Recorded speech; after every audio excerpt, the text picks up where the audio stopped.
Hello everybody, this is Art from The View on Boxing. The newest news we've got today is Bernard Hopkins and Chad Dawson's event has been overturned by the WBC.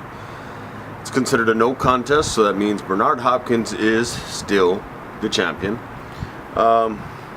Poses an interesting question because the California State Athletic Commission still has it as a TKO. Strange thing, champion's been TKO'd, but he retains the title.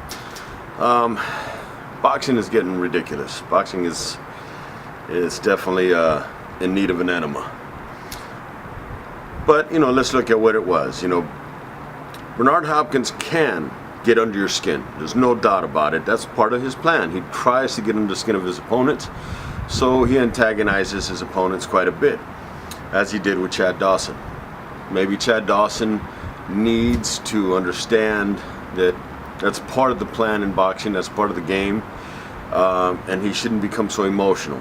He did grab the bottom of the back of Hopkins' knee, which helped flip Bernard Hopkins in an awkward position down to the floor. So you can call it a slam, so to speak. Hopkins does have these, way of rushing a fighter, which puts him in a position to have that done to him. So, who's right, who's wrong? I think they both, need to change up a little bit on how they do things.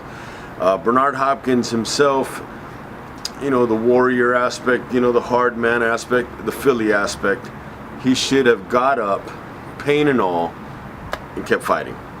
It's up to the referee to see if the hindrance is an issue, or it's up to his corner to say, hey, look, Bernard, that's it. You can't fight with one arm. But, it has happened. Roberto Duran pulled out with a busted shoulder against Pat Lawler. Sonny Liston against Muhammad Ali. There's plenty of situations where people have hurt the shoulders and pulled out of a fight. So, I can't knock him too hard for that.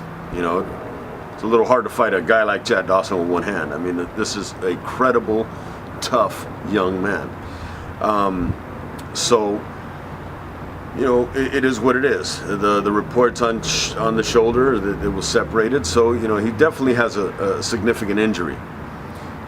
My biggest problem here, it has to do with the promoters and HBO in the sense of the pay-per-view aspect of it. Not one single mention towards the viewers who have been loyal and who have, fight after fight, put their money out on these pay-per-view events that are not worthy of a pay-per-view event. But yet, do you hear HBO or do you hear the promoters talking about some kind of a discount, some kind of a, money back, maybe the next pay-per-view fight free for those that paid for this fight? There's a significant thing that the boxing community needs to give back to the loyal fan, because if not, we're just going downhill. This is awful. This is terrible, and we really, really need to pick this up. So that being said, that's my view on boxing for now. Talk to you soon. Keep your hands up and your chin low. Come out fighting. Use that jab. Without a jab, you're fighting. You're not boxing.